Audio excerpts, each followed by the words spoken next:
and welcome to You Right, the podcast where creativity meets community.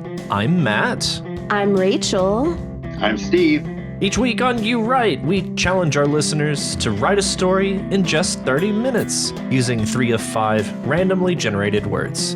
It's a fun and fast-paced exercise to spark your imagination and get those creative juices flowing. We'll read your submissions, offer feedback, and discuss the unique twists and turns of each story. Whether you're an aspiring author or just love a good tale, You Right is your place to explore the endless possibilities of storytelling. So grab you a microphone, maybe some cables, some electronics, the usual stuff. A headset, the usual suspects. And let's dive into this week's interview. And remember, the only limit is your access to technology. Also, So let's see what you got. Okay, so Steve, how are you doing today? I am well. This works out really well. My wife and kid are on the way to the Nuggets game tonight, so I have a nice, quiet house all to myself. Perfect. Awesome. That's exciting. So that confirms you are in the Denver area then. Yep. Knew it. Okay. What part of Denver do you live in? Actually, in Denver. We're in South Denver. Okay. If you know Denver at all, we're about a mile south of Wash Park. Okay. Oh, okay. And we're technically in the Harvard Gulch neighborhood. Okay, nice. I honestly don't know Denver that well. I've been there several times, but I've never spent enough time there to become familiar with the neighborhoods and stuff, but that's awesome. Yeah, I actually was in Denver not too long ago, but I go there semi-routinely for a conference for work. Nice. Well, next time you're there, let's do sushi then. Oh, hell yeah. Yeah, what is it? Can I come? Miyazaki, is that what it was? Nope, that's a director. Izakaya. That's close. I will be traveling in Matt's suitcase to the conference so that I can hit up that sushi. We'll just buy you a ticket. It's fine. Okay. All right. So, perfect. Steve, I am so happy that you are back with the pod. I know you had to take a sabbatical, so I'm very, very happy that you're back.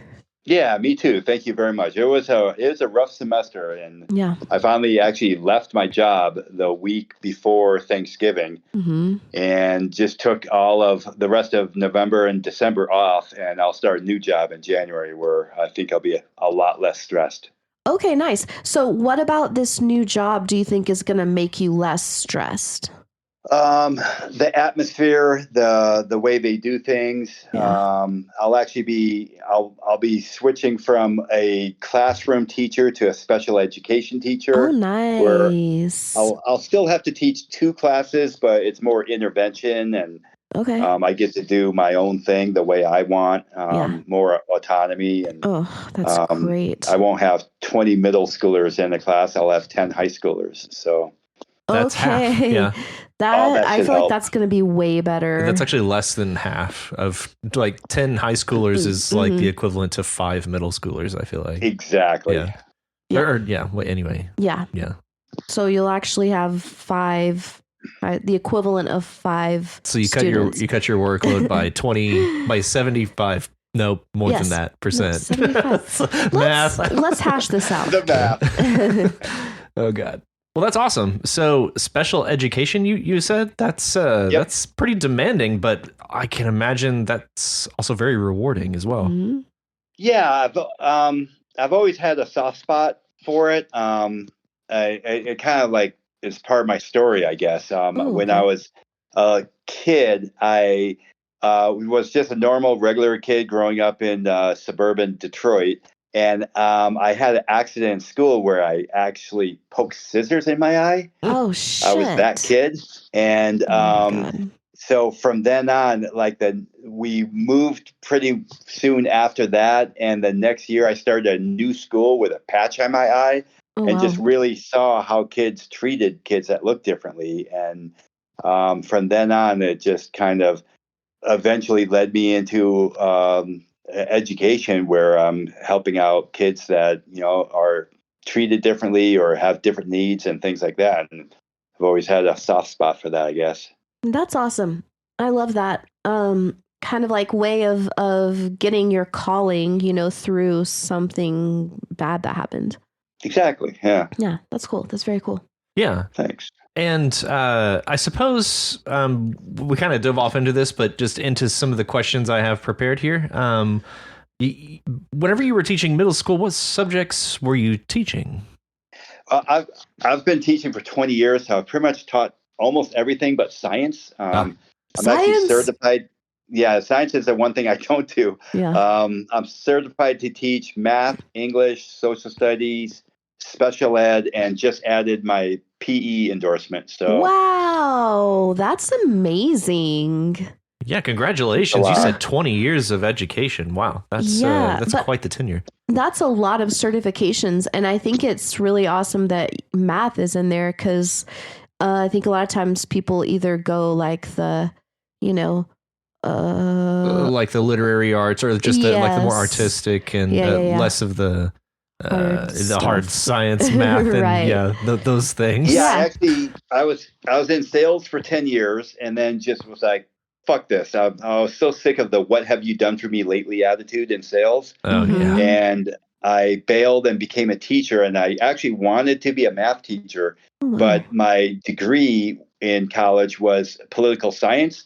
So they're like, yeah, you're going to have to go back and get a math degree first, and then you can start your teaching certification schooling.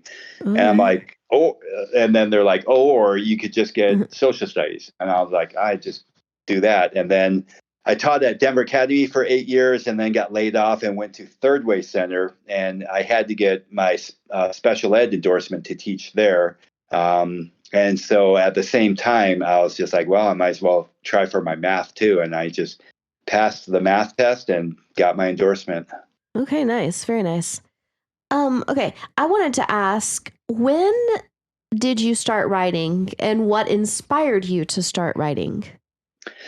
So it's kind of a long story, but that's where I'm here for, right? Yeah, it's an interview. I actually, thanks.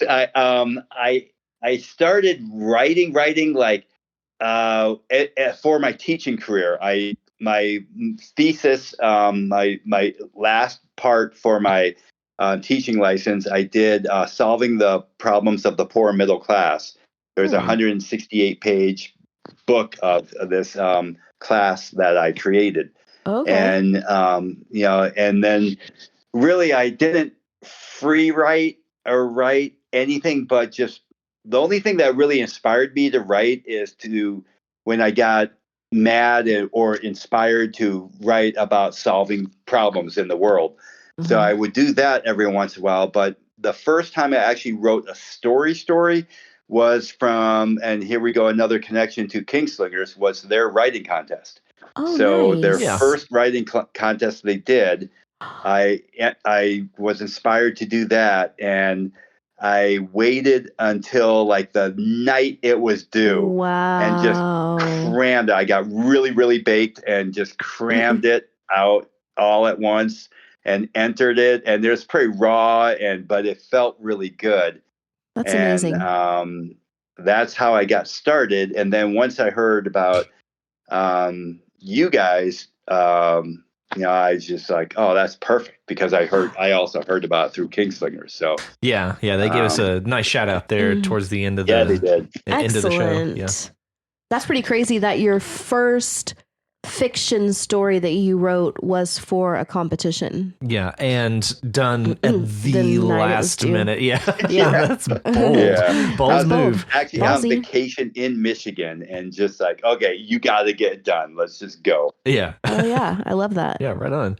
Yeah, so you had kind of already touched on this a little bit, but two things that I notice about your writing is you offer up lessons and opting for a more kind of didactic approach in a lot of your stories. So what is it about that style that draws you into it, and what keeps you coming back to it?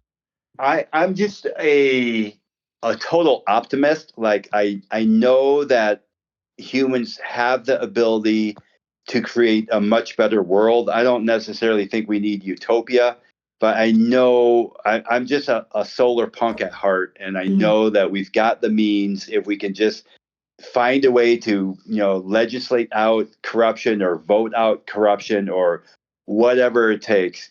I know that we can do it and live in a world that's much, much better. All the answers are out there pretty much, and new ones will come as they are needed.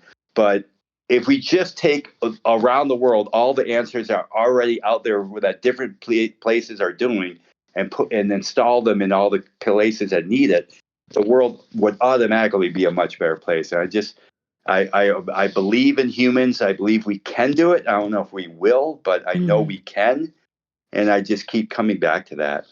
I love that. Yeah, I really, that's kind of an inspiring optimism, really, which is really does run counter to so much of what we interact on a day-to-day basis. So it does strike a chord, I suppose, just in the world that we live in, and that it is almost universally optimistic. Your stories are, but they are also directly looking at some of the worst parts of humanity as well, while somehow still maintaining a vein of optimism. So, well, I am a huge Stephen King fan, obviously, and that's really, I think that's one of his gifts. Is that he writes about the most tragic, horrible stuff, but there's always a shining light in his stories that you can look up to.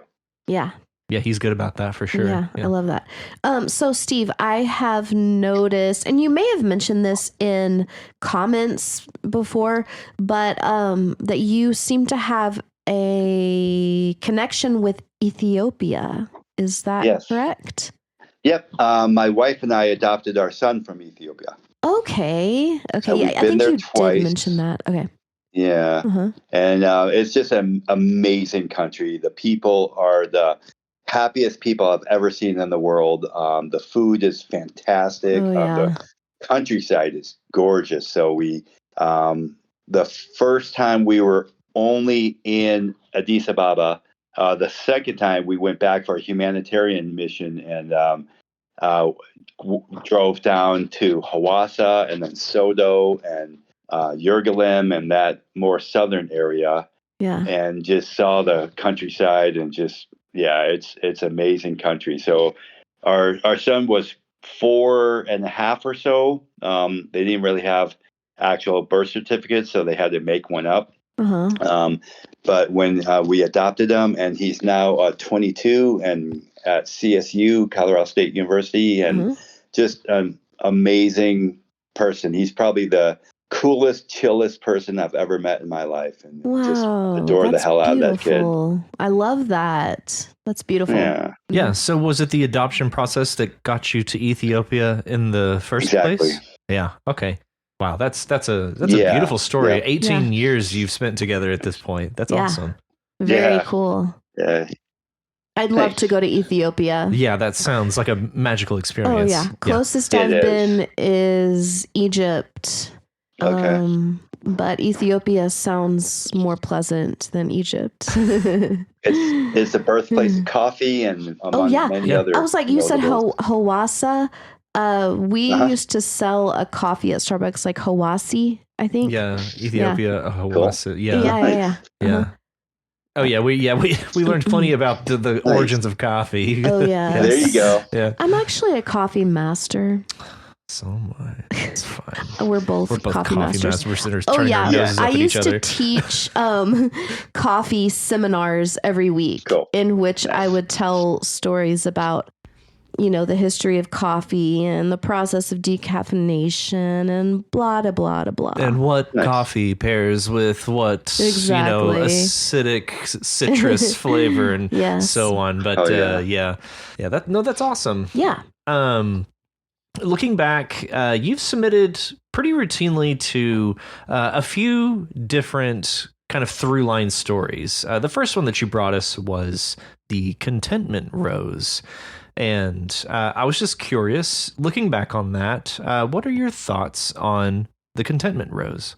I really like it as a solar punk, story. I actually, the inspiration for that was a true story. I was on vacation in Corpus Christi, Texas, and it was spring break, and I was doing a jog on the beach, and I ran up on a rose that got washed up. And there was a real rose, and it was in perfect condition, and it was just sitting there. And I stop and look around like, what the hell? And I was actually reading The Dark Tower at the time. Oh, nuts. I was in the middle of the series. So it was just too wild. So obviously I never forgot that. And then just eventually it just kind of morphed into that story. Yeah. How do you recover from an experience like that? Yeah. Yeah.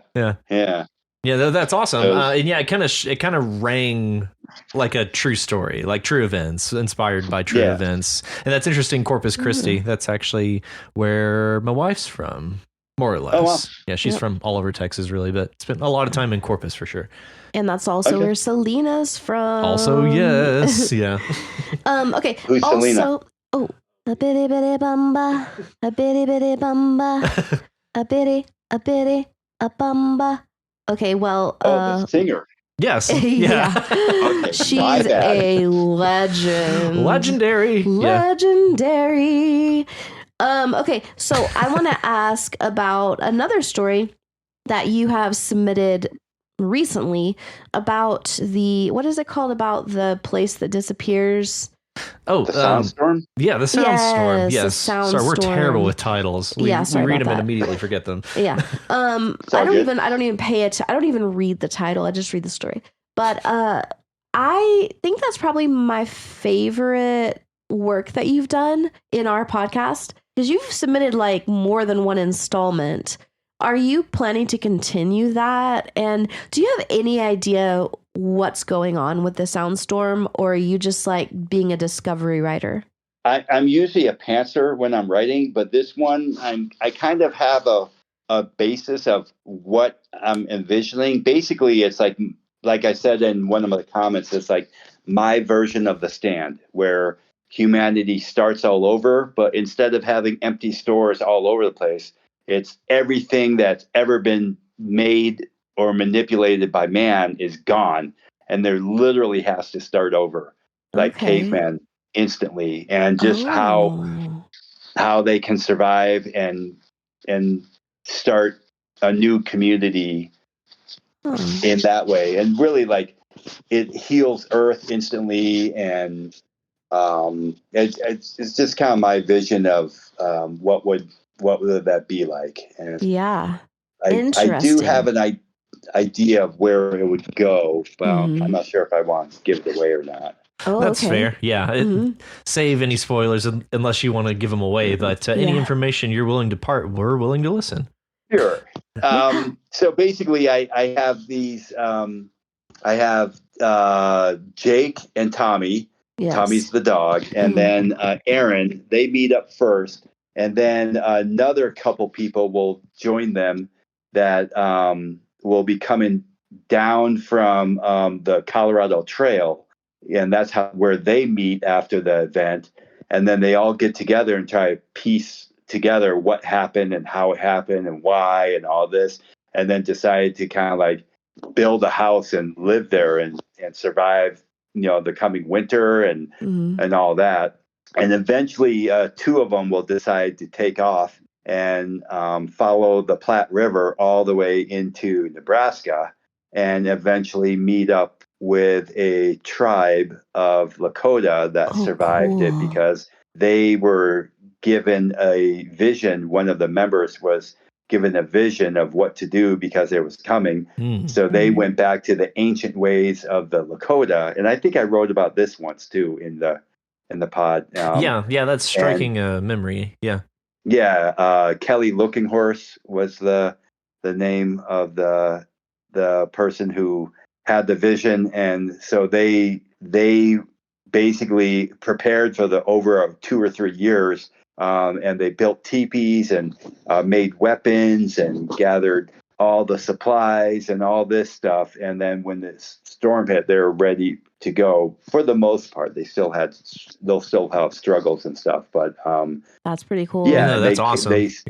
Yeah, that's kind of my vision of starting over. And then I was also thinking like other places in other tribes around the world, like the Hmong in China and who knows, all Hawaiians, local Hawaiians, and all different small groups would prepare for this and got prior knowledge and were able to start over. By the way, I think Mongolians would also have been prepared. Oh, yeah. Because there you go. Of course, you can't forget Mongolia. Do not forget them on that one. Yeah, they're important. Yeah. Yeah, no, I like that idea of, well, I'm not sure how you had it planned out, but as trying to loop in all those different cultures and different means of getting prior knowledge to it. You mentioned the stand, like this is your version of the stand. One of my favorite parts of that story is the brief interludes that we get between part 1 and part 2 of the stand. And so you just get these tiny little insights into the way people live in the moment in the stand. And that just, when you said that, that's just kind of the way it slotted with me. Like you could just give these tiny little insights that this is happening all over the world. Glimpses. That's exactly what I was thinking, like a narrator style. Yeah. And the narrator is just kind of telling you, it's like, this is what's going on over here.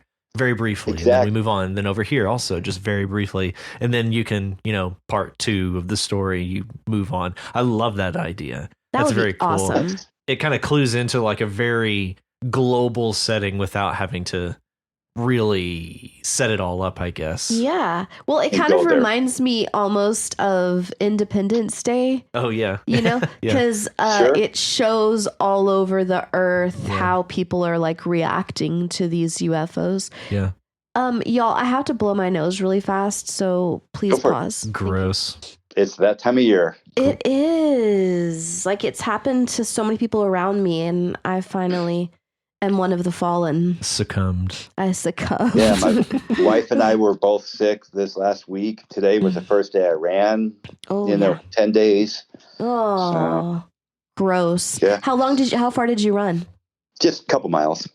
Nice. I actually ran a mile today, and I usually don't run, so it was kind of fun.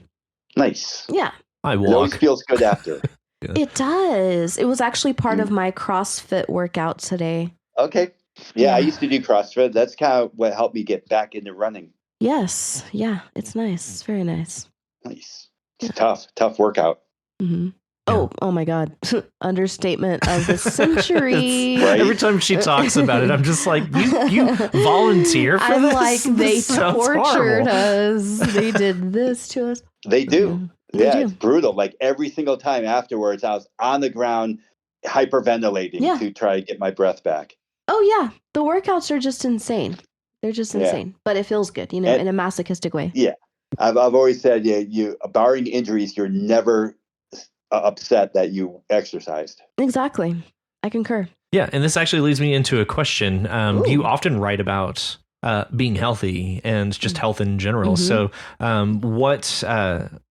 what is it about health that you feel is, I mean, everybody really needs to be healthy, and there's great lessons there. But what about that topic is something that keeps drawing you back to it? Is it just being active and being healthy yourself, and just it being on your mind? Yeah, but there's a specific reason for that.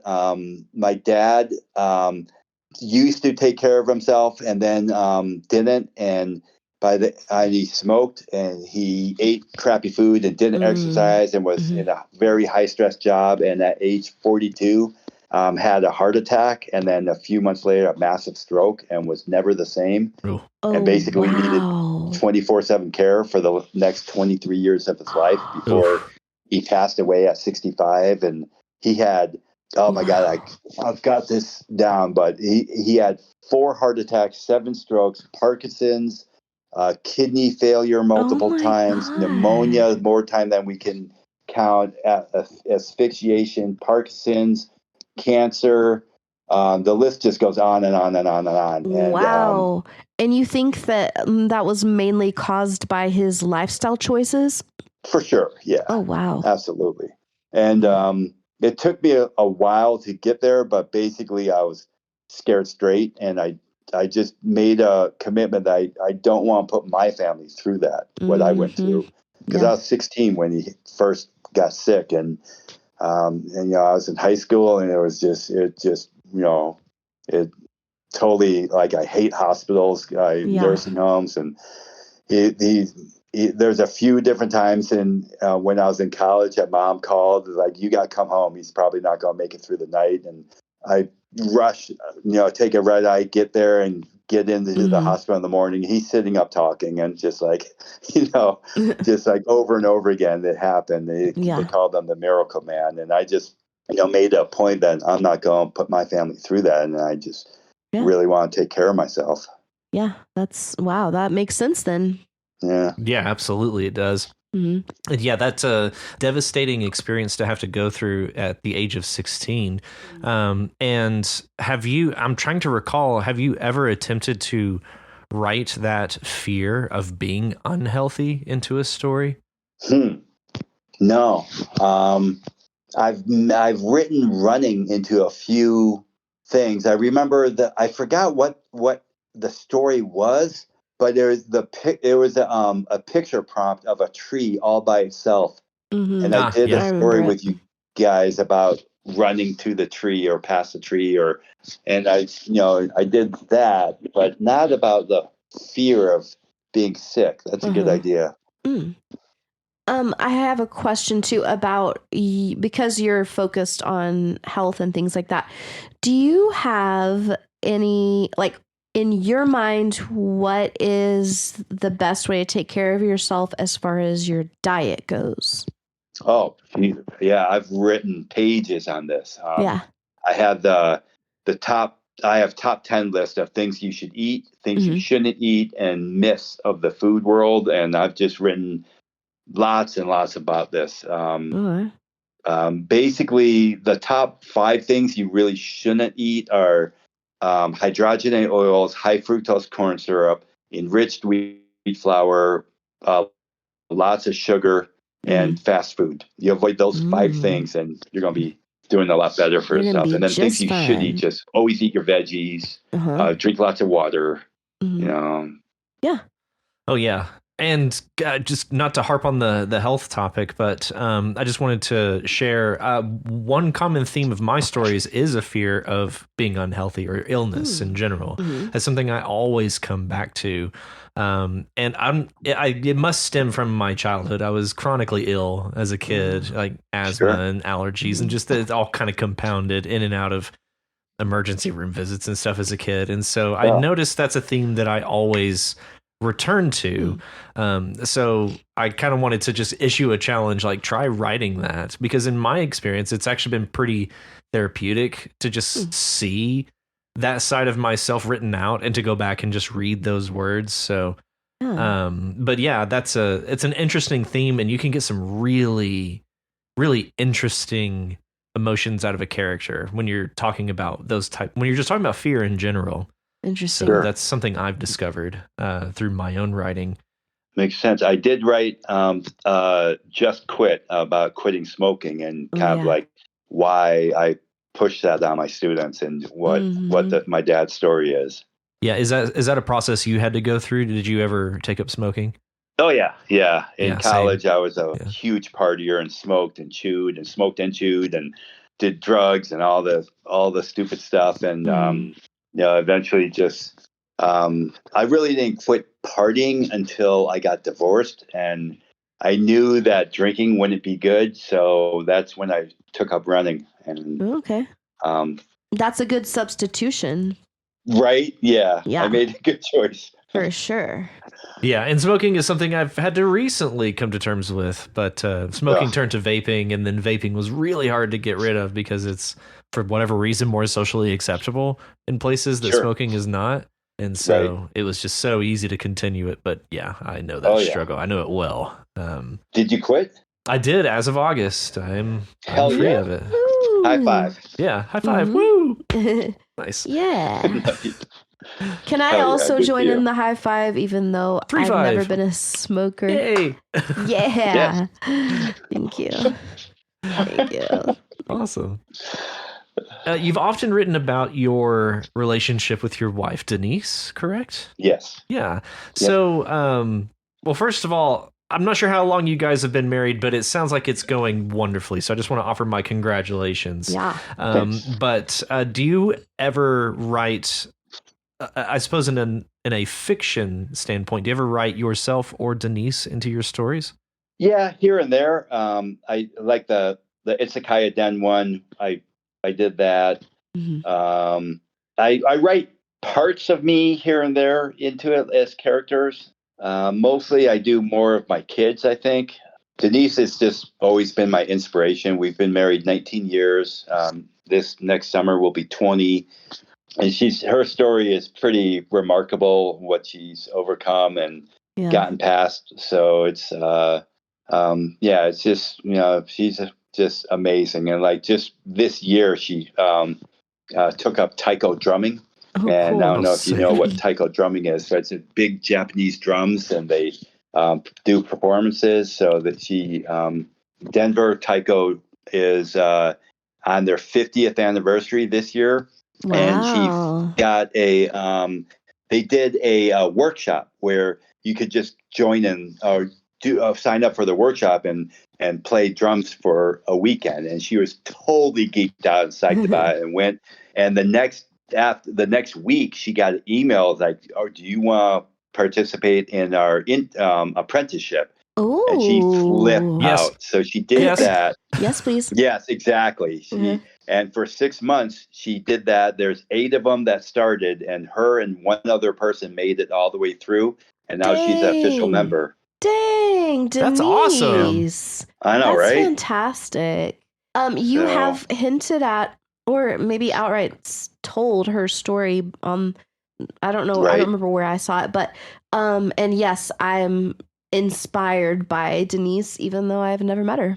Yeah. I think I forgot what story it was in, but I talked about her, losing her whole family in a plane crash, and she became a art coach and life coach, and uses art to deal with issues in life, and she's just paying it forward, and just that's amazing. Pretty remarkable person. Yeah, sounds like it. That's amazing. I love it. Yeah, very inspiring story. And I'm curious, is that something that you felt like you had to ask permission to tell that story? The reason I ask is there's some stories that my wife has told me that I would love to try and write, but I don't feel like I could tell that story. And so if I ever sat down to try it, I'd be like, would you let me tell this story? Like it just feels so personal. And I just love that you were able to share that with us, because it is very inspiring. Yeah. I mean, she knows I talk a lot about her, and I think if I were to do like something that would actually get published or something like that, I would definitely want her to read it, edit it, approve it, and things like that. But for just little stuff like this, I kind of assumed it would be okay, and I always, share everything I write about her, and and she's always been okay with that. That's awesome. Yeah, she's my love. Oh, yeah, she is. That. That's very apparent.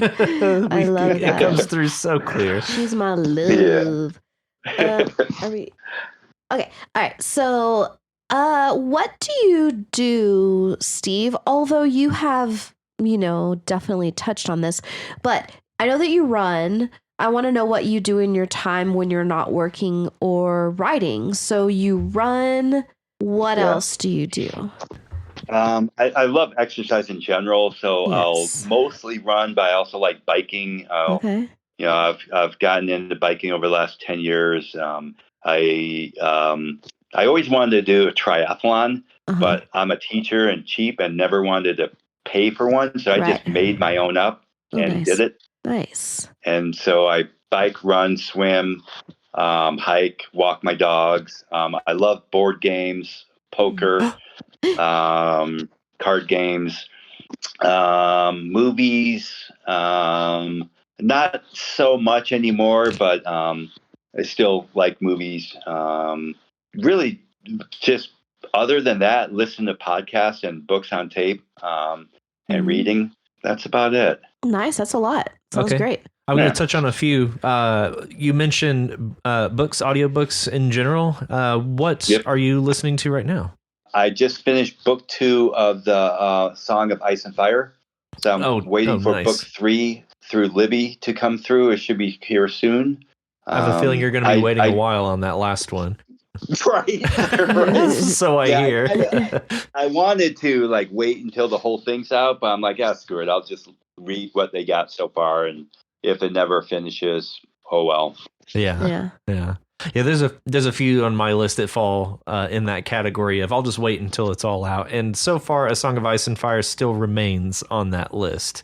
I have it ready to listen to, but I'm going to give him a chance. I'm going to give George a chance to see it through. Got this, George. I'm not sure if it's on our podcast, your podcast, but someone recommended Chain Gang All Stars. So I have that waiting, and then Interview with a Vampire, because the Kingslingers are doing that on their book club this month. Yeah, speaking of Flanagan's Wake, I'm looking forward to Midnight Mass. Have you seen Midnight Mass, Rachel? Yes. Yeah, they're going to be covering that show because they're going through all of Mike Flanagan's works, and so they're about to start in on Midnight Mass, which I've heard is exceptional. It is. You haven't seen it? I haven't, no. We actually talked about this on the pod a few months ago. Yeah, you'd mentioned it. But yeah, it's great. I'm really looking forward to that one. Yeah. Yeah, I haven't watched that either, but plan to follow along with them. I did watch The Haunting of Hill House, and man, I was really impressed with how good that was. Like, I like reading horror. I'm kind of like Matt in the Kingslingers, Matt, in that I'll read horror but not watch it. Stephen King doesn't bother me at all, but I don't really want to watch horror movies or shows. But Hill House was amazing. They did it. Hill House. I remember whenever it first came out, there was, I won't spoil it, but I believe it's around episode 5. That is some of the freakiest television I have ever seen. What? It gave me the creeps. It Hill creeped me House? out. Yeah, The Haunting of Hill House. And it's a show? Yeah, it's on Netflix. Yeah, by Mike Flanagan. He directed it. Basically all the usual suspects from all of his stuff. Kate Siegel, who is his wife, I believe. But anyway, so yeah, it's Haunting of Hill House. And then he did Haunting of Bly Manor, which they just recently finished, which is also an exceptional show. Much more less. It's still pretty horror genre, but it's much more kind of, I just want to say British, if that makes sense. More mental. Yeah, more mental. Yeah, thank you. Exactly. I'm definitely going to start watching this when I get home. Yeah, Haunting of Hill House is pretty rad, dude. Yeah. Okay. Yeah. But I don't know, Steve, if you're familiar, but Maura Dittamail, who submits to us, that's actually Matt Freeman. Yep. Yeah, I know that. Oh, okay. Yeah. But at any rate, I'm looking forward to what else they do. And before I forget, what's your favorite board game? I would say Aggravation. Don't know old that one from the 70s, just with the marbles that you go around. It's kind of like Sorry, but a little bit different. It's just a blast. Nice. You sound like more my speed of board game player, Steve. A little bit more old school, a little bit more, not too crazy. What are you trying to say? I'm trying to say that I'm not as smart as you. That's not right. Skip-Bo is another good classic. That's what I'm talking about. Give me some Skip-Bo. Yes. Uno Attack is a really good Uno version where it shoots out at you. Yeah. The cards shoot out at you. They attack you. That's funny. Okay. And then and poker, I just love, like Texas Hold'em, and our newest game we're playing is Quirkle. That's pretty fun. No, I think I've heard of Quirkle. Yeah. Quirkle. Yeah. So yeah, board games are a blast. And card games. Oh yeah, definitely. We got a new board game not too long ago that we've been trying out. What's it called? It's called The Old King's Crown. It's a lot, but it's also a lot of fun. Okay. It's a lot of fun. There's a YouTube channel called Shut Up and Sit Down, and I kind of take their recommendations that they're just like, this is an excellent game. Ooh. And so long as it doesn't look too difficult, I'm like, yeah, I'm going to enjoy it. And they've never steered me wrong so far. And that's where I got this one. Did you like Settlers of Catan too? And so that was kind of a gateway game for us. That was one of the earliest games in our collection. That and Ticket to Ride, if you're familiar. Yeah, we got that too. That's a good one. So fun. Yeah, so fun, so accessible. I love Ticket to Ride and Catan. Yeah. Mm-hmm. Yeah, they're both fun.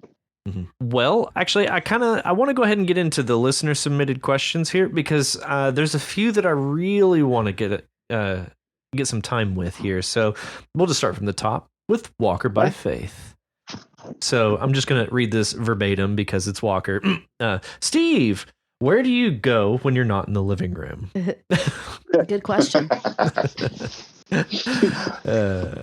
So yeah, also, what science do you apply to your craft to make it effective at wooing your old lover? A story, for example. But okay, he's trying to use all the words. That's what it is. Right. Do you eat an apple before writing for energy? I don't know. Science, am I right? Science. I love apples. Science. Same. Actually, yeah, same. Except for one time that I tried an apple and I almost had to go to the hospital for an allergy. Heard about that. That was weird. Oh, That's the only apple I've ever had that happen with. Wow. Weird. So, with serious questions, where are you from, and how do you think that informs your writing? I am from Baltimore, Detroit, Chicago, Syracuse, Phoenix. Oh, wow. Yeah. Military? Nope, sales. Oh. My dad. Okay. That bounced around. Mm-hmm. Yeah, I was born in Baltimore, lived there 3 years, 6 in Detroit, 4 in Chicago, 5 in Syracuse, and then I'm like, fuck this weather. I went to Arizona State for college. Excellent. Good choice. Yeah. Oh man, that is a very common theme across all of them is, God, cold. That's cold. Cold. All the time. God. Yeah. I thought Chicago was bad. Syracuse was 100 times worse. It was brutal winter. I can't imagine. Literally, I remember one year in high school, it was probably like March, April, May, somewhere in there. And I look up at the sky. I'm like, what the hell is that? And I'm looking, and literally for like 30 seconds, a minute, 2 minutes, something like that, I'm trying to figure out what this thing in the sky was. I realized it was the sun. Like it had been 6 months since I had seen even a glimpse of the sun. That sounds terrible. It was. No, that can't be it. Right. Yeah. Like weird. I forgot what the sun looked like. That was how bad. Dang. How cloudy it looked. I wonder if it's cloudier there or in like Oregon, Washington area, you know? It's cloudier in Syracuse. I've done the research. Yeah. Okay. Interesting. Yeah. So vampires could live there. Totally. Yeah. They probably do live there. Probably. Yeah. All right. That's where I'd hold up. No, they don't want to. It sucks. Yeah. They're like, nope, we're moving west. Sorry, Syracuse people. I know you love it there. Sounds painful. But to kind of tag that on, how do you think all those places that you lived informs your writing? That's a great question. I'm not sure if it really does or not. I think more of just like my experiences growing up, especially with the scissors and stuff like that. And, just, seeing the world, I guess, and seeing, I guess really, more of my experience. Like after the scissors thing, I just kind of had this thing, like, I want to do it my way and screw what everyone's telling me I have to do. So I've always just kind of like figured out my own way of doing things. And most of the times I've found some pretty cool things that like, oh, you don't have to do it that way. And, I've experienced a lot of cool things because I've been kind of bold like that, I guess. Yeah. Yeah. That's awesome. I like that. Continuing along here. Have you ever taken the time to look over your old writings you've done and either revise or refresh them? Not really. The Soundstorm I did a long time ago with you guys, and came back to it, and because it didn't really leave me, and I've been working on that here and there, but not really. Except for my my thing about my dad, I've edited that over the years and shown that to students and upgraded it each time and a little stuff like that. But that's cool. Not much more than that. I'm recalling the story. It was November last year, the evolution of everything, and that seemed like something that you may had written prior, and you may have been kind of touching on for November last year. Or am I misremembering that? No, yeah, totally. That was definitely my main reason why I joined a spec fiction group and shared it with you guys during that is to get that it's really like the impetus for my writing is I want to get this solution out, that an example of how we can literally go forward in this world in the right way and do things the right way. And it doesn't have to be this major war or huge upheaval of society. We can just vote these things in and change the world in a better way. And that's kind of my whole, it's kind of like my life's mission. I feel like I want to get the story out eventually. And that's why I want to do it. That's awesome. Yeah. Show a better way to be. Yeah. Yeah. That's not like condemning a group, like, which everybody does, is like, no, this is right. No, this is right. But it's like, what I get from you is it's more like, it's all right. And let's just like figure it out together where you're not having to pick sides, you know? Yeah, I'm a middle child, so I want to find the middle ground. That makes sense. And make not everyone happy, but the majority of people can be happy if we just do things the right way. Yeah, meet in the middle. Yeah. Meet in the middle, child. Like, it would be okay to have people that are extremely wealthy if the poor were taken care of. That wouldn't be a problem if that existed like that. But because of extreme poor, it's obviously wrong that people are extremely wealthy at the same time. Yeah, that makes sense. Absolutely it does. Yeah. If you could improve one thing about You Write, what would it be? Oh, damn. And we're listening. Whose question is that? That's Walker's third and final question. Yeah. Knew it. Yeah, that's a tough one. Because we're perfect, so I get it. You know? Yeah, I think it's like, you know what? Actually, two new hosts would go a long way. Yeah. Get some fresh blood in there.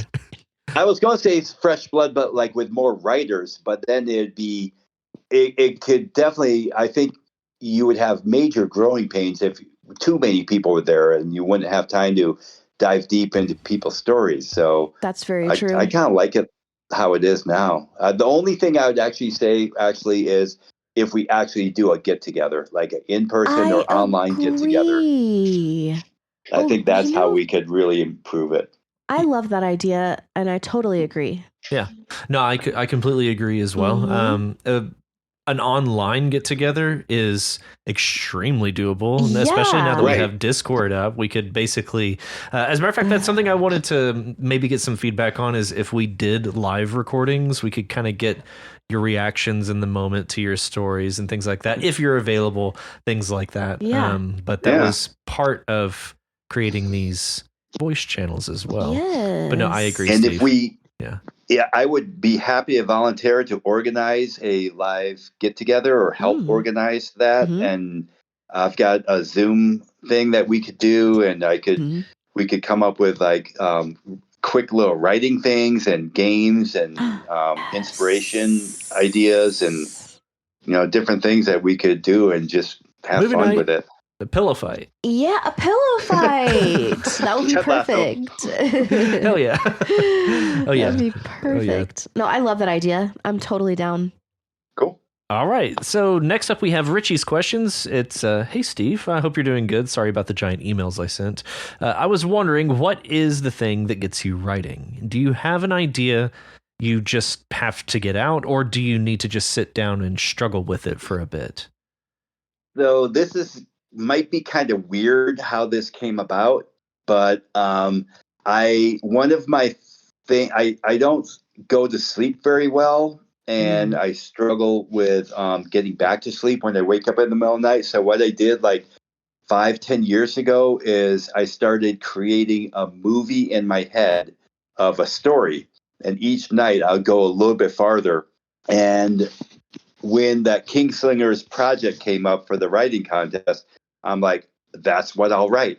So eventually what I did is just for that story, I wrote down that whole story, and it was one of the most cathartic things I've ever done in my life. And it felt so good, like this huge weight off my shoulders.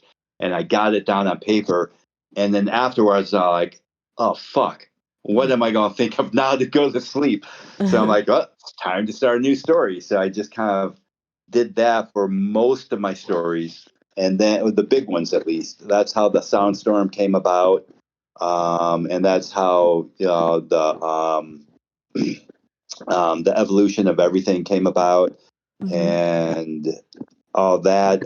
And then the rest, I really just went with the prompts and just kind of looked at the words and the prompts, and things would just pop into my head. And sometimes I would think about them for a few days and then write about it. And other times I would just like go for it and just fly by the seat of my pants and do it. Nice. So, I like it. Yeah. Yeah, and with that, how much planning do you do before or during your writing sessions? Sounds like if it's to get you to sleep, it's basically like dream writing, like free writing almost, just like stream of consciousness. Exactly. Yeah. Just kind of plan it out that way. Usually not for the 30-minute ones or your podcast. I really don't do it that much for those. It's more of just every once in a while one will grab me and I'll think about it at night. But mostly I like to, for the nighttime, is something I'm already familiar with, and it's eases me back into that calm state. Yeah. If I have to think of something new, that kind of keeps me up instead of settles me down. So, yeah. Okay, cool. Yeah. And from Nick to you, we have how did you choose your username? Oh, good one. That is actually a pretty good story. I was in college, living in my fraternity house, but I was hanging out a lot with my buddy Frank, and so much so that one of his girlfriends that would come over from time to time, like, every time I see you, you're in Frank's living room. So you're now named Living Room. And it just stuck. Yeah. So I like that a lot. Figured, I like that. Yeah. What the hell? Why not just keep it? Yeah. I kind of thought that maybe your last name was like Livingston or something. It is. Oh, really? Yep. Oh.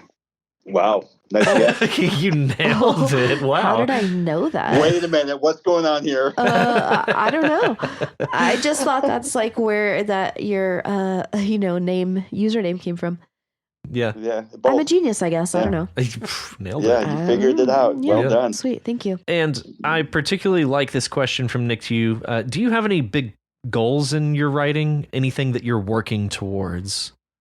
Yeah, like the evolution of everything. That is, I really want to publish that as a full-blown novel, and to literally have it as a blueprint that America first and then the world after can use to go forward and evolve religion, government, society, education, healthcare, everything. Just like, not something that it has to be like totally structured, but something that you can take it as a blueprint and then evolve it as things come up in the history. And I really, like I said, that's my life's mission, I think, is to finish that and to get that done and put it out there. Even if I don't get any success in whatever, I just need to get that out there. Yeah, just to shoot your shot. Yeah, exactly. Yeah. Exactly. Cool. Yeah, that's great. Are you making any strides towards doing that? Have you made any progress since the last time we saw the story was about a year ago? So I was just curious if you've had an opportunity to continue working on it. Yeah, I actually I joined a spec fiction group where each week they submit up to 3,000 words, and you critique 3 other people's thing, and then you meet about on a Tuesday night and talk about them and go through there. And I basically got through the evolution of religion and government and started education and business. Oh, so excellent. I have made some decent progress on it. I haven't done anything for the last 5 months just because my last job was so stressful, but I'm looking to get back into it now that I'm That's more settled awesome. again. So is that a group that meets in person or is that online? It's online, but they are based out of Denver. Cool. Fascinating. Oh, no, that's awesome. So, yeah, that's an awesome group to have. Yeah. It is amazing, and they're really, really good. And I ended up in kind of a group where there's like 4 or 5 of us, and each week they're all writing novels. So I'm basically reading all these novels and commenting on them, helping them edit it. And they do the same for me and everyone else. And it's just really, really fun getting to know their stories and helping them develop it along the way. And that sounds like fun. It's a great process. It goes really hand in hand with You Write. It's a great companion thing. That's awesome. I love that. Yeah, that's wonderful. Yeah. Yay. Well, that's awesome. Yeah. Well, that is all of our listener submitted questions. We're rounding the corner across 1 hour here with our time. So I'm going to turn the floor over to you if you have any questions for us or any questions for other listeners or anything you want to say. The floor is yours. Yeah. I've got a few for you individually and both of you. But before, I just got to do some shout outs to my favorite authors. Obviously, Stephen King is by far my favorite author. I've read them all, and I was at the Kingslingers Bangor thing, and I was, you were there too, Matt, and that's just coolest thing. And that's one of the reasons I wanted to see your picture. And I'm like, I got to figure out who you are, and what table you were at, and all that, because I was. Oh, we were at the table. If the stage is up in the front, we were at the very front left table. Oh, okay. I was the front middle. Yeah, we were right there. We're right next to you. Holy shit, that's crazy. Yeah, that was amazing weekend. That was the biggest geek out weekend of my life for sure. Oh, it just reeked of nerd in that room. It was wonderful. It was so amazing. It was delightful. Yeah, no, it was a great time. We were thrilled that we got to make it. It was a near thing. Connecting flights being what they are, trying to get to Bangor. Holy cow. It's not easy, but oh man, definitely worth it. Yeah. Yeah, Matt missed the first day because of that. Yeah. Oh. Yeah. The other Matt. The hosts, yeah. Oh. Because to get to Bangor is tough. Yeah. It's a trek. Yeah. Yeah, sounds like it. Yeah. And then Hyperion is my favorite sci-fi. Oh, excellent. Yeah. Yeah, Hyperion. I freaking love that story because again, it's brutal at parts, but it ends in the best, coolest, happiest way. Oh. Yeah. Hey, I love a happy ending. Yeah. I'm reading a sci-fi right now that I wished I'd read forever ago, but it's called Children of Time by Adrian Tchaikovsky. It is so good. It is so good. I'm enjoying every minute with it. So I strongly encourage it. Yeah. Is it better than Project Hail Mary? It ranks, dude. It's cool. It's super cool. Yeah. Yeah. Cool. Excellent story. I've heard about Hail Mary too. Haven't read that yet. No, it's so good. So good. Yeah, they're making a movie about it. Yeah. I love the classics like Asimov and. Oh yeah. A kind of another like solar punkish series I love is Ishmael, the telepathic gorilla. Huh. Have you heard of this one? I haven't. No. It's a very well-known series, and really the first book is the best one, but the rest are still really, really good. It's basically about this telepathic gorilla that is looking for a tutor to teach the history of the world. And one of the main things is he reteaches us is that the problems in the world all stem from this belief that we're bad as humans, we're sinful, and that we can't do anything about it, so we're screwed. So what? We're not going to do anything about it. And so we'll just continue to be sinful. Writes it. Yeah. Interesting. What's that? Yeah, so we just continue to be sinful. Yeah, it's totally. A problematic thing. Yeah. Yeah, and it's self-fulfilling prophecy. And the best part about that is he re-explains the real story of Adam and Eve and the Garden of Eden. Interesting. And the way he teaches it is mind-blowing. And I'll never see it any other way than this. So if I can say it a little, I'll try to be quick, but basically he has two categories of people in the old time, way back when, the leavers and the takers. And all the people in the world started out as leavers, and basically tribal society where they don't take more than they need and they leave things as they are, and they call leavers. And then the agricultural revolution came about, and he called it the bad part about it was totalitarian agriculture, where they basically cornered off a part of the world on land and like, this is mine, and anything I don't want, I'm going to exterminate and keep out or kill. And that became that. And so the leavers see these things going on that takers are doing, and they're like, they must have taken the knowledge of the gods and who decides who lives and doesn't. And that's why they're kicked out of Eden. Interesting. And so Christianity came along and just kind of took that story and remolded it into the story of the snake and all this bullshit. And it just makes way more sense that it was actually originally the lever story that Christianity took about themselves and flipped it. Oh, interesting. That's fascinating. I've got notes written here. I'm gonna have to go into a rabbit hole on that one. It's so good. Yeah. It's such a good story. Yeah, awesome. And my last one that probably no one hears about and talks about enough is the Repairman Jack series. Repairman Jack. That sounds very modern day gunslinger in New York City that doesn't have a moral dilemma, that he's very morally upright, but he has all these crazy things. And he basically is a fix-it man, where if you have a major problem that you can't go to the police, you call him to fix your problem. So he's Repairman Jack.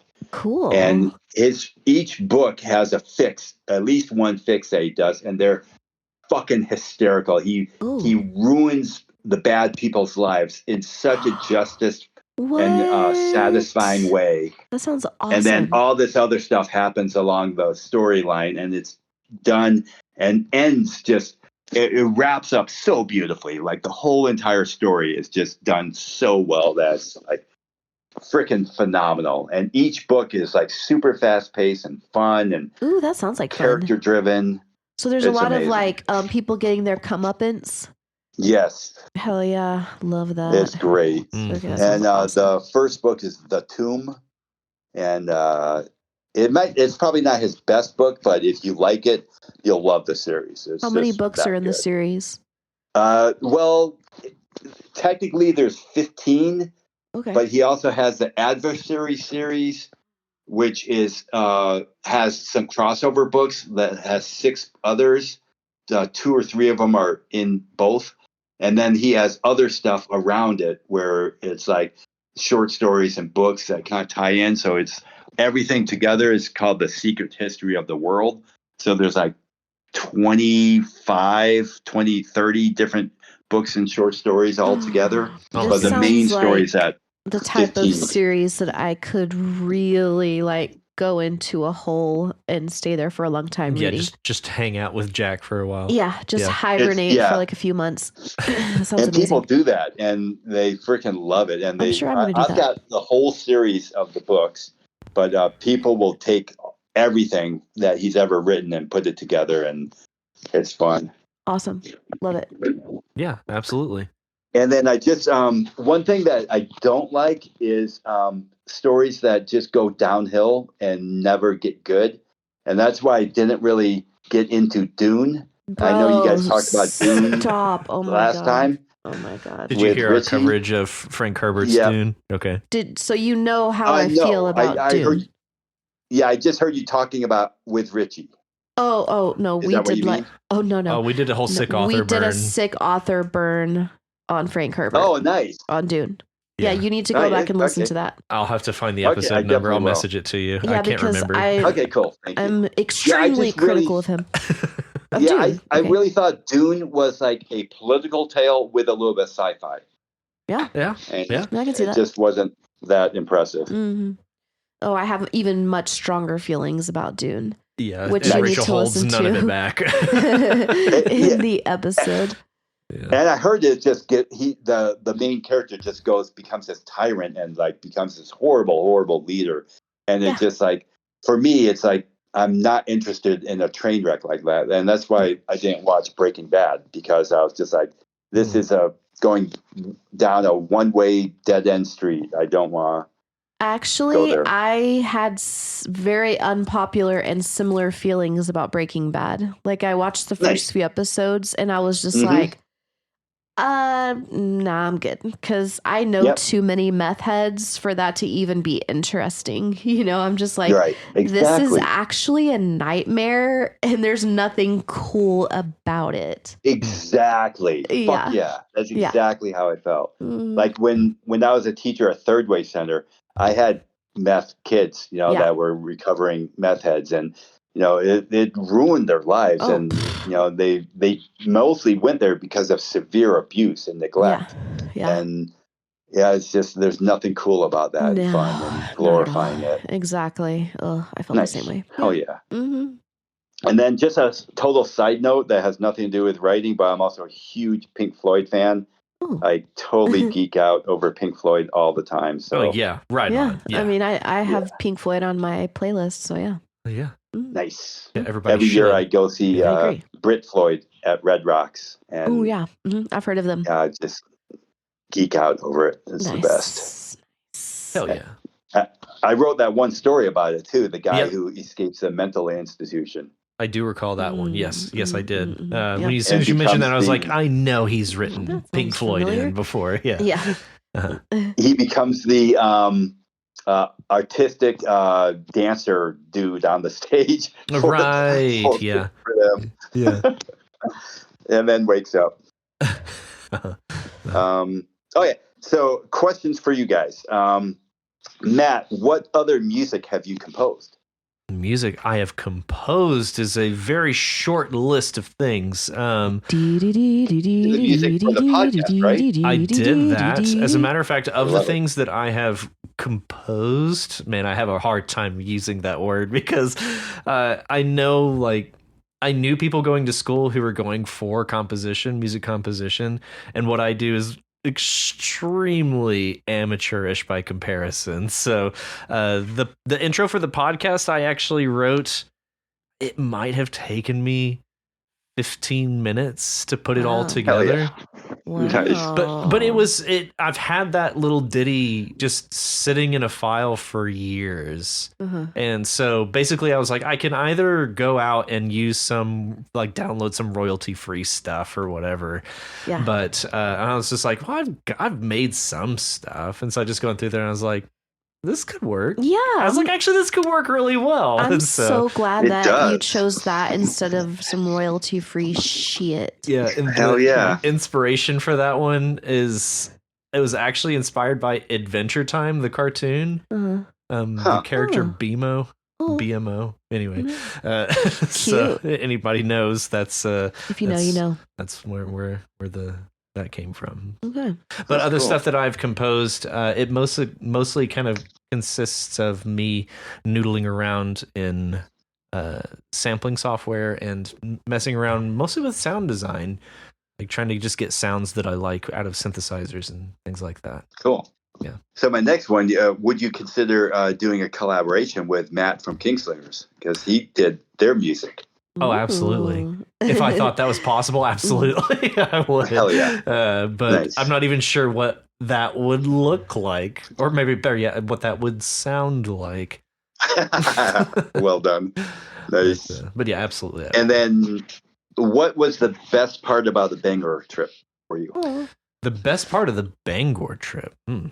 I think it has to be the live show. Just the conversation that they had on stage and just seeing just how invested not only the hosts were, how invested Robin Firth was, but how invested every single person was that was sitting there in attendance, and just wrapped up in the entire conversation, and just how much everybody shared in this passion for these stories. I just thought that it was such a gratifying and rewarding experience to just be in a room of people who are that passionate. Like that share that same level of passion about this as you do. Yeah. Hell yeah. Also trivia was a lot of fun. Yeah. Yeah. Trivia night was my favorite, but the whole weekend itself was just freaking unbelievable. Oh yeah. Yeah. And just meeting everybody. Meeting everybody. Yeah. All right. Rachel, how has your job changed over the years, and how have the students changed too? Oh man. That's a great question. Well, I am kind of somewhat of a job hopper. So I will be at a place for like 2 years and then move to another place, So Okay. it's not like I'm with the same type of students for a long time. So, same age range? Well, yes. Usually I only teach adults, so they have to be at least, the youngest there's been like a handful of 17-year-olds, but 18 up to like 70. So I taught first of all, I taught at a university in Mongolia for 2 years. Then I taught at a language school in Texas for a year, where it was kind of more well off students from other countries, adults. And then I taught university students in our local university. And then I moved to Saudi Arabia and taught college students there who actually acted like children, probably more like children than your middle schoolers, I would guess. Wow. Yeah. Damn. But it was a good time though.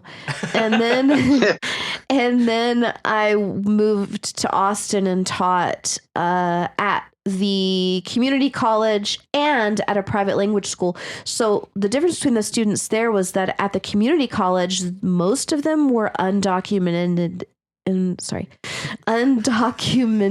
immigrants, and they were not paying for classes because there's a gigantic grant, or at least there was, for Texas for that.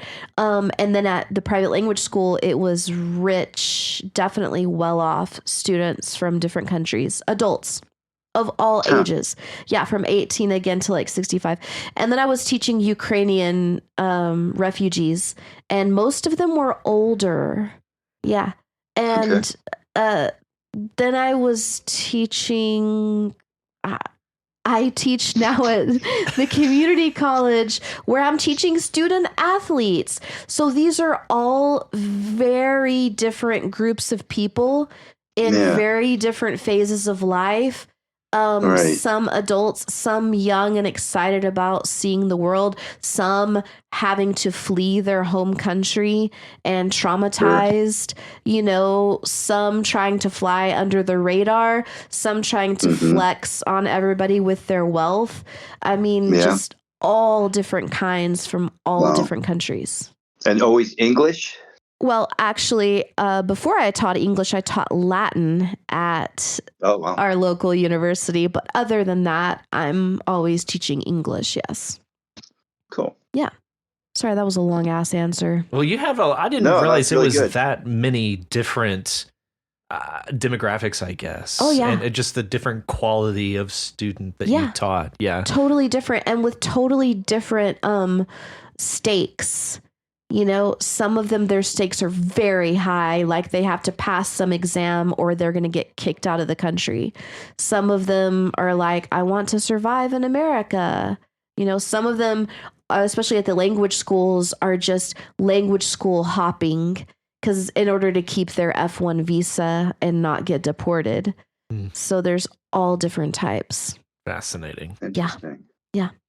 I kind of understand that too, like the hopping around. Like I did 8 years at Denver Academy, which basically is a rich kids with learning differences. Yeah. Okay. Then 5 years at Third Way Center, which was severely abused kids in a residential treatment facility.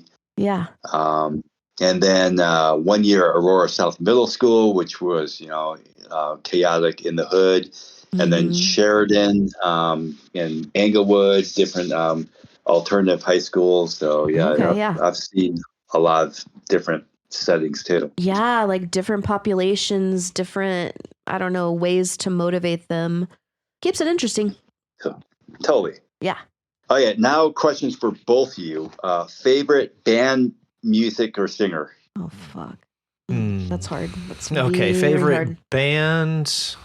Well, shoot. I'm going to go with my default and say my favorite band is still Incubus. I know you were going to say that. Man, it's hard for me to like drag myself away from it because they've just been such an integral part of my discovery of music. I will actually no need to apologize. Yeah, so they're just such exceptional musicians and technicians as well. Like they're just technically very capable musicians. Actually, to harken back a little bit further, another favorite band of mine, jam band, Dave Matthews Band. Like that was probably like the first band I ever really just like sat down and listened to a whole album was Dave Matthews Band. Nice. So they really influenced my taste in music for sure. All thanks to my sister, definitely. Yay. Favorite singer, I think right now I think it's Brandi Carlile. Oh, she is so good. Oh, she is such a wonderful, wonderful vocalist. Nice. It might have been Adele, but we're not on speaking terms, me and Adele right now, because she stood us up at so many concerts. So that's true. I can't say it's Adele, but I can safely say Brandi Carlile, just a phenomenal vocalist. Yeah, so very much so. Yeah. This is a very hard question. My default that I go to is always Queen. Solid. Perfect. Yeah, I love Queen. I also love Brandi Carlile's vocals. I don't know if you know, Steve, about the Chicks. No.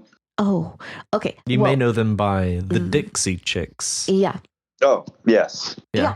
And they changed their name, but they're very talented musicians, and Natalie Maines is definitely one of my favorite vocalists of all time. So musically, yeah, just amazing. There's honestly so many. There's so many. And tomorrow it'll be a different answer, I have a feeling. Like, give me a chance to think on it, be like, oh, I should have said. Oh, I know. Like, I should have given a shout out to fill in the blank. Yeah. Put it in the comments. Yeah. Oh, yeah. Good point. And there's a whole music and movie and TV show channel in the Discord. So. Yes. Well, I'll just keep a running list. How about that? Nice. Yeah. And then for both of you again, what is your goal for writing? My goal for writing is to just do it. And to just maybe one day have something that I can look back on and just say, I'm really thankful that I got to write that. Or even maybe say I'm proud of that. Yeah. Like, I think if nothing else, just the act of doing it. That's my only goal, is to just do it. I love that. Great answer. I echo Matt's answer, but also I want to be able to adequately express myself. Ooh, excellent. Because there's so many things in, my mind that I want to get out, but are very, very difficult to verbalize. So if I can practice enough and become skilled enough to where I can actually, effectively verbalize those things in my writing, I would be very, very happy. Great answers. Yeah, thank you. Yeah, I like that. Just practicing communicating via writing. That's totally. I have to echo that as well. Yeah, because that's tough. Amazing. That's really tough to do. And then, how long do you see this podcast going for? You write, are you just going to crank it out as long as it goes, or do you have a timeline? Or it's going to last you for the rest of your life. Forever. Yes. Groundhog Day is my answer. Bro, Steve. How did you know that? I love that movie. Oh my God. I was literally about to be name that movie, but then I was like, no, there's no point. Nobody's going to know what I'm talking about. Wow. Because you said it that way. I know. And it's going to last the rest of your life with that contentment, with Perfect. Oh, I don't know why, but it just made my night that you knew what I was referencing there. That was wonderful. Hell yeah. Yes. Yeah. That's my favorite comedy movie of all time ever. It's way up there. Yeah. It's so good. Solid. Yeah. Wait, what was the question? Next one. Have you thought of other podcasts or business ideas that you're interested in?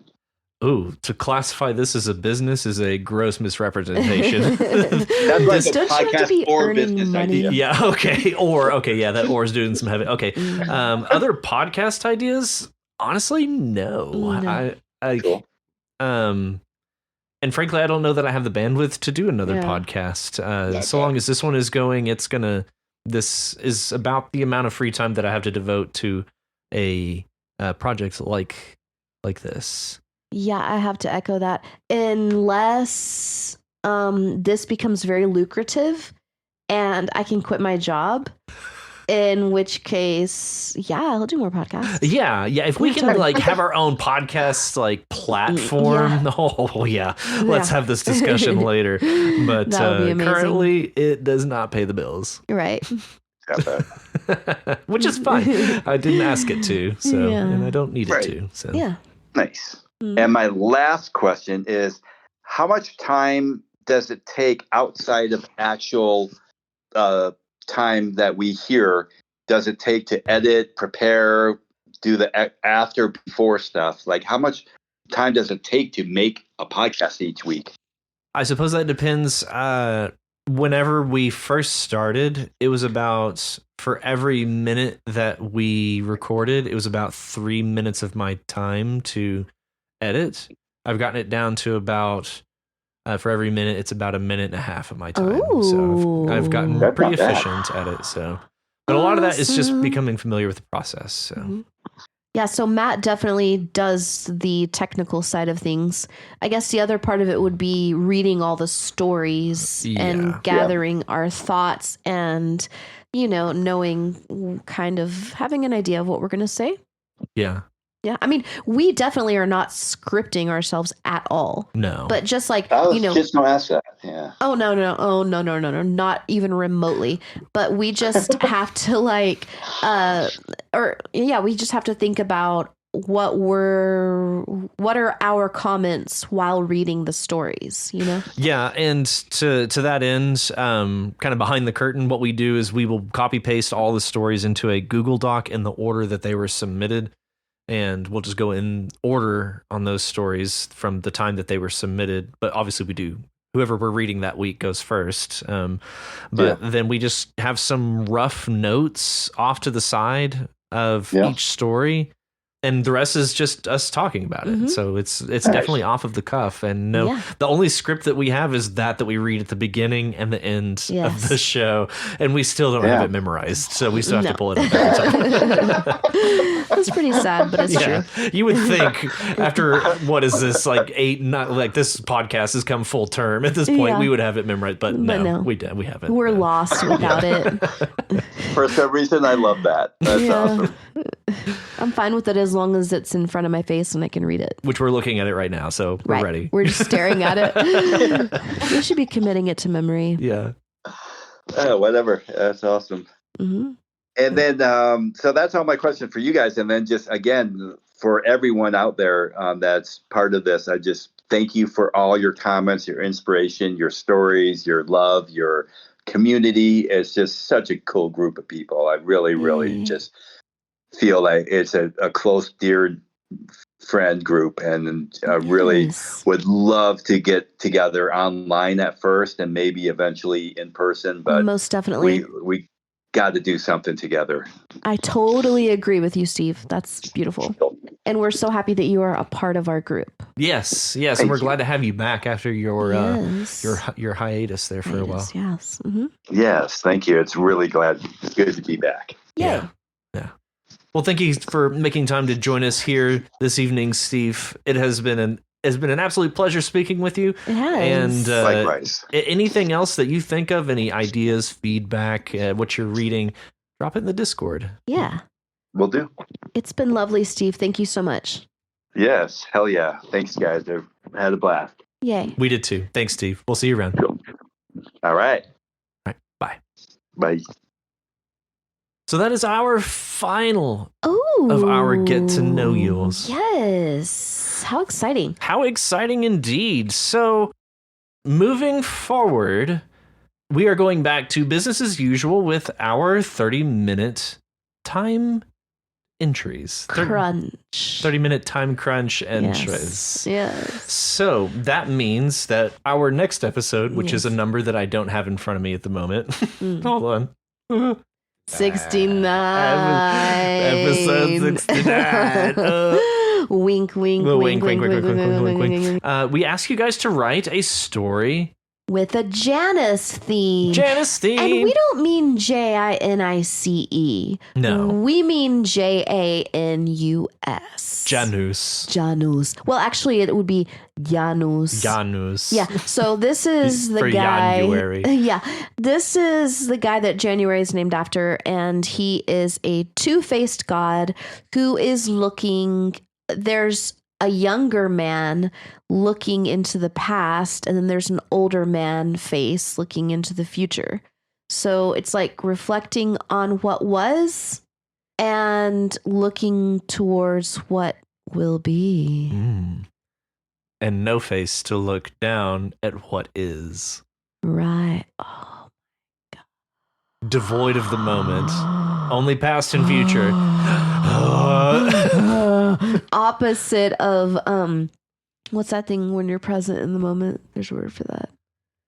That thing that they teach you to do in order to not get stressed. Ennui. I don't know. I don't know nothing. It's the thing that they tell you to do to be. What is that fucking thing called? To live in the moment. To mindfulness. That's it. There it is. That's mindfulness. it. But it's the opposite of mindfulness. Mindlessness. Mindlessness. It's mindlessness. Oh no. Yeah. Not like this. Yeah. Okay. So the words to accompany your Janus theme for episode 69 are punch, village, tread, elite, and consensus.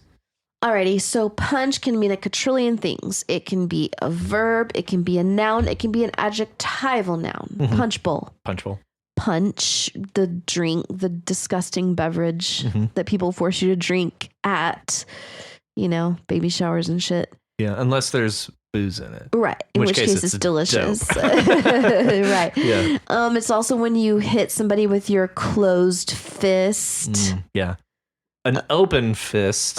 It's a slap. It's a slap. Or a backhand. That's not even a fist when it's open. Right. It's just a hand. Open hand. Yeah. Punch can also be like what you do with a hole puncher. Punch. To make a hole in something, to punch. You can you can do the same with like sheet metal. Like you can punch out. Punch it. Punch it. Is it like that big? Yeah, like, it's like punch it. Yeah. Crunk. Yep. Awesome. Perfect. Yeah, that's it. Yeah, so the next word is village. Village. I love this word. I hear it takes a village. It does. It does. Okay. That's all I had. Yeah. So village is a noun. It's also an adjectival noun, like the village people, the village idiot. Oh, that's my favorite. Yes. The fact that this village just that guy. Yeah. He's our idiot. Yeah. We love him to death. We love him to death. That's just who he is. This is an interesting word to me because when I'm trying to describe very tiny towns in America to people from other countries, I call them villages. Like I call Leveland a village. Yes. Yeah. And that's funny to us because in America, we town. don't have villages. It's a town, right? Yeah. But if it's so tiny and podunk where it's like population 100, that's a fucking village. Yeah. I mean, Leveland is way more than population 100. The village that I lived in Mongolia during training had 10,000 people. Oh. And it was a village. Okay. Well, then, yeah, that's an apt comparison. Yeah. Definitely. Anyway, so it's an interesting word in it.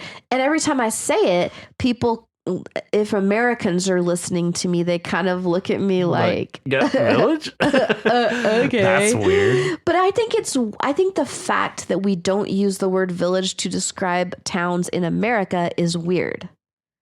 Like, why can we use it to apply to small communities in other countries, but we can't use it?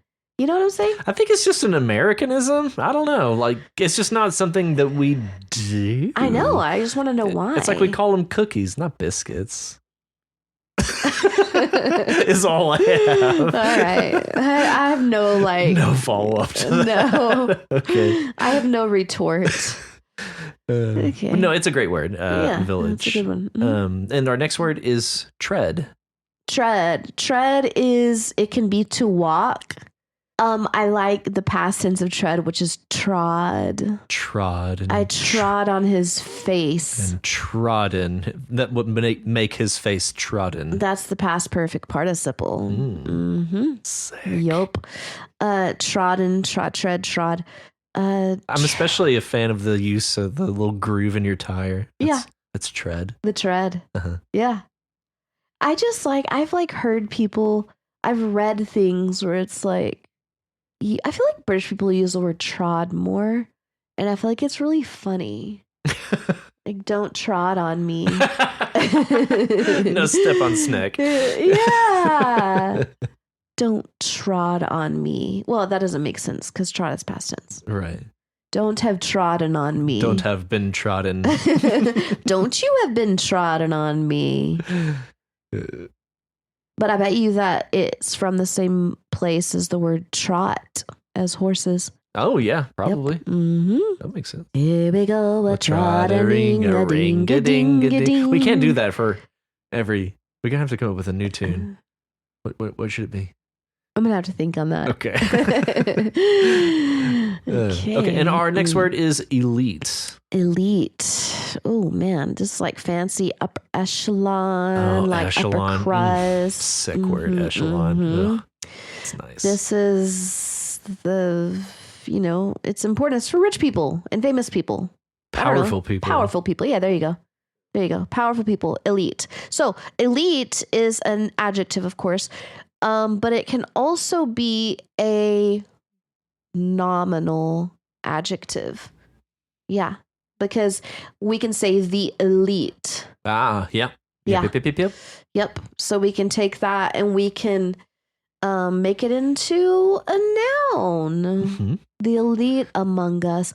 Only the elite among us.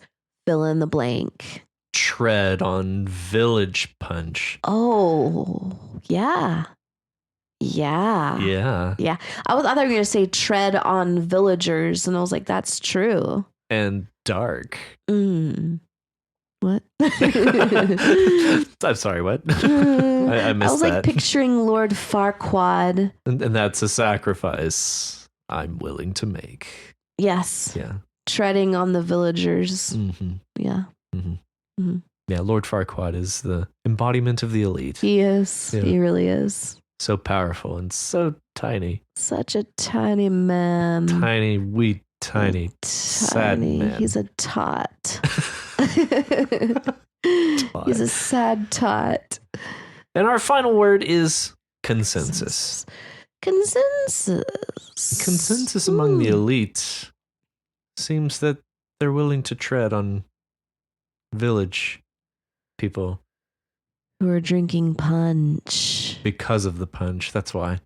Oh, it's disgusting. Punch. Ooh, yeah, it's not good unless there's booze. That's true, or unless there's sherbet ice cream in it, in which case that's some good shit. That's good. That's a good shit. Okay, so consensus is an agreement, among the many. I mean, clearly we've got con. What'd you say?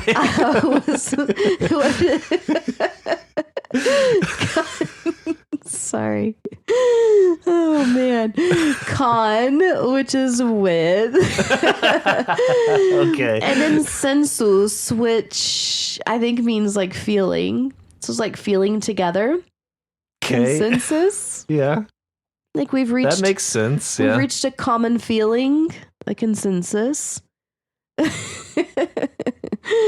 I'm sorry. It was a slip of the tongue. It's okay.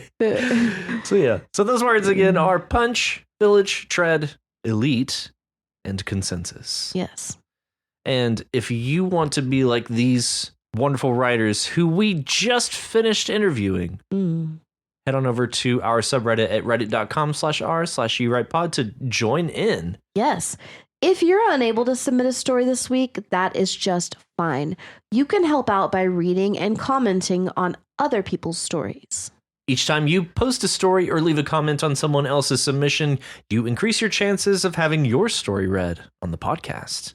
You can also reach us at yourwritepod@gmail.com. If you like our show and want to help support us, consider donating to our Patreon at patreon.com/yourwrite. If you were unable to donate, that's fine. You can help us by sharing the podcast with other writers and non-writers alike. If you haven't already, be sure to subscribe to the podcast so you know as soon as new episodes are available. Also, be sure to leave us a rating and review in your podcatcher of choice. And remember, join us next week on You Write, a podcast where you write. I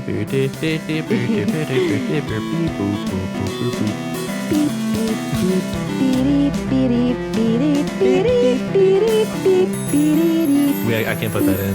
Nintendo will. Are you serious? They will shut us what down. What if I just make it like minor?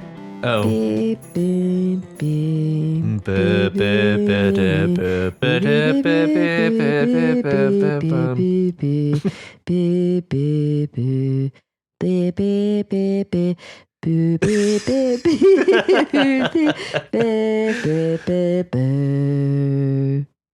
Beautiful.